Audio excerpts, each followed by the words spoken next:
الحمد للہ رب العالمین والصلاة والسلام علی رسولہ الکریم اما بعد فاعوذ باللہ من الشیطان الرجیم بسم اللہ الرحمن الرحیم قال اللہ تعالی ان مع العسر یسرا فإن مع العسر یسرا صدق اللہ وصدق رسولہ النبی الکریم۔ اللہ رب ذوالجلال قرآن مجید میں فرماتے ہیں ہر تنگی کے بعد آسانی ہے، بے شک ہر تنگی کے بعد آسانی ہے۔ مطلب دو مرتبہ اس کا ذکر فرمایا ہے کہ اگر کسی شخص کے اوپر یا کسی ملک کے اوپر اگر حالات جو ہے وہ ناگوار آئے یا کوئی ناپسندیدہ حالات جو ہے وہ آئے، لیکن اس کے بعد جو ہے اللہ کی طرف سے یہ اٹل فیصلہ ہے کہ اس کے بعد جو حالات آئیں گے وہ بہتر حالات آئیں گے، بشرطے کہ مسلمان جو ہے اپنے حوصلے پست نہ کرے، امید نہ توڑے، اللہ کے ساتھ اپنا تعلق جو ہے وہ بحال رکھے، اللہ کے ساتھ اپنا تعلق جو ہے وہ مضبوط کرے، چاہے یہ ایک فرد ہو، چاہے عورت ہے، مرد ہے، چھوٹا بچہ ہے، بڑا ہے، جو بھی جس کے بھی حالات اگر خراب ہے یا نامناسب ہے، اگر وہ ڈٹا رہا، اللہ سے مدد مانگتا رہا، اللہ کے ساتھ اپنے تعلق کو مضبوط بناتا رہا، اللہ کے حکموں کی پابندی کرتا رہا اور اس کو اللہ کی طرف سے آزمائش سمجھتا رہا اور اسے دور کرنے کی دعائیں کرتا رہا، تو اللہ رب الجلال ضرور بالضرور یہ آزمائش دور فرمائیں گے اور بہتر حالات جو ہے اس کے اوپر لائیں گے، اس کے حالات کو جو اللہ رب الجلال بہتر بنا دیں گے۔ ان مع العسر یسرا، بے شک ہر تنگی کے بعد آسانی ہے۔ تو اسی طرح آپ دیکھ سکتے ہیں کہ 2 سال کی طویل جنگ، 2 سال کی طویل قحط، 2 سال کی طویل محصور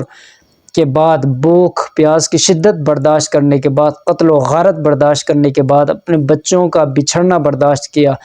میری مراد جو ہے وہ فلسطینی عوام، کہ فلسطینی عوام نے، فلسطینی ماؤں نے اپنے بیٹوں کو جو ہے اپنے آپ سے جدا ہوتے ہوئے دیکھا، اپنے بھائیوں کو جدا ہوتے ہوئے دیکھا، چھوٹے بچوں نے ماں باپ کو جدا ہوتے ہوئے دیکھا، ان کے جسموں کے ٹکڑے ہوتے ہوئے انہیں نظر آئے، لیکن وہ بس اللہ کو پکارتے رہے اور برداشت کیا، تو اللہ رب الجلال نے ان کی یہ حالت جو تھی یہ تبدیل کر دی، ختم کر دی، اور اب جو ہے وہ مکمل طور پر ان کی جو حالت جو تھی پہلے کی طرح جو ہے وہ بہتر ہو چکی ہے، اور جو ان کا محاصرہ تھا جو وہ ہے وہ ختم ہو چکا ہے، جو وہاں پہ خوراک لے جانے کی ممانعت تھی، جو ادویات لے جانے کی ممانعت تھی، جو ہر طرح سے ان کو سہولت دینے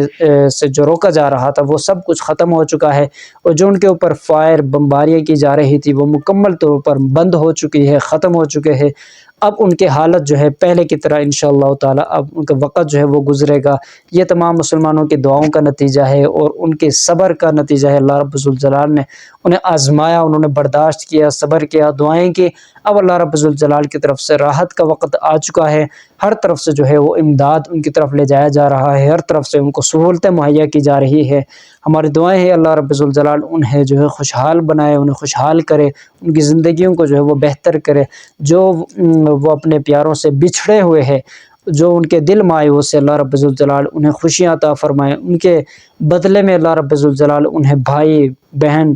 اور انہیں اولاد نصیب فرمائے۔ یہ ہماری دعائیں ہیں، یہ صرف اور صرف مسلمانوں کی دعاؤں کا نتیجہ کہ پوری دنیا کے لوگ جو ہے وہ مظاہرے کر رہے تھے، تقریباً 48,000 کے قریب جو ہے جلسے جلوس نکالے گئے ہیں کہ فلسطین کو آزاد کیا جائے، فلسطین کے اوپر پابندی ختم کی جائے، فلسطین کے اوپر بمباریاں ختم کی جائے۔ 48,000 سے بھی زیادہ جلسے نکالے گئے، جلوس نکالے گئے، تو اس کی وجہ سے اللہ رب الجلال نے مسلمانوں کی دعائیں قبول کی، تو یہ ہم سب کے لیے خوشی کی بات ہے، خوش بختی کی بات ہے، ہم سب بہت خوش ہیں، تمام مسلمانوں کو مبارک ہو اور یہ فلسطینی عوام کو بھی مبارک ہو۔ انشاءاللہ تعالی ہم امید کرتے ہیں کہ اب ان کی یہ حالت جو ہے پہلے سے بھی زیادہ بہتر ہوگی اور وہ پہلے سے زیادہ انشاءاللہ تعالی خوشحال ہوں گے، اور اس میں جن جن اسلامی ممالک نے اپنا کردار ادا کیا اس جنگ بندی کے لیے،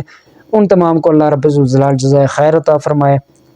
اور جنہوں نے دعائیں کی انہیں اللہ رب الجلال جزائے خیر عطا فرمائے، جنہوں نے جس طرح سے بھی فلسطینیوں کے ساتھ تعاون کیا، جیسے کہ وہ محصور تھے، انہیں خوراک کی ضرورت تھی، کپڑوں کی ضرورت تھی، ادویات کی ضرورت تھی، جن لوگوں نے تعاون کیا، مختلف تنظیموں کے ذریعے ان کے ساتھ تعاون کیا، اللہ رب الجلال سب کو جزائے خیر عطا فرمائے۔ تو یہ تمام مسلمانوں کے لیے خوشی کی بات ہے، اللہ رب الجلال ہم سب کے لیے اس کو مبارک بنائے، اور تا قیامت اللہ رب الجلال اس فلسطین کو جو ہے آزاد رکھے، آزاد ریاست کے طور پر تمام ممالک جو ہے اسے قبول کرے، یہ ہماری دعائیں ہے۔ السلام علیکم ورحمۃ اللہ وبرکاتہ۔